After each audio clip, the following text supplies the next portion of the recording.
భారతదేశం మాత్రమే కాదు, ఎక్కడెక్కడ మతం ఉంటుందో అక్కడక్కడ విభజన ఉంటుంది. అది క్రైస్తవ మతమైనా సరే. మళ్ళీ చెప్పనా, ఎక్కడెక్కడ మతం విస్తరిస్తుందో అక్కడక్కడ విభజన ఉంటుంది. ఎందుకు అనంటే మతం మానవ కల్పితం.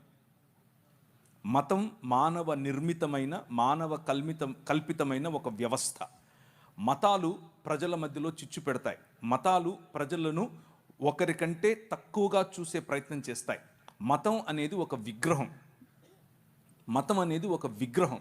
అది క్రైస్తవ మతమైనా సరే, డినామినేషనల్ రూపంలో, శాఖ రూపంలో ఉండే విగ్రహం.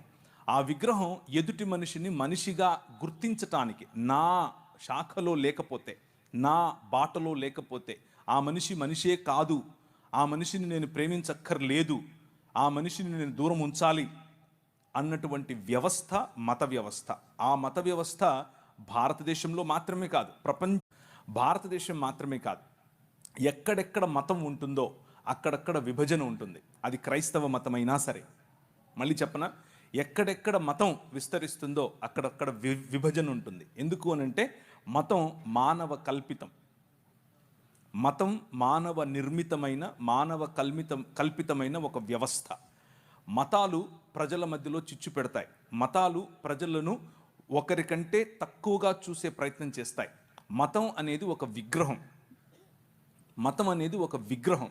అది క్రైస్తవ మతమైనా సరే, డినామినేషనల్ రూపంలో, శాఖ రూపంలో ఉండే విగ్రహం. ఆ విగ్రహం ఎదుటి మనిషిని మనిషిగా గుర్తించటానికి, నా శాఖలో లేకపోతే, నా బాటలో లేకపోతే ఆ మనిషి మనిషే కాదు, ఆ మనిషిని నేను ప్రేమించక్కర్లేదు, ఆ మనిషిని నేను దూరం ఉంచాలి అన్నటువంటి వ్యవస్థ మత వ్యవస్థ. ఆ మత వ్యవస్థ భారతదేశంలో మాత్రమే కాదు,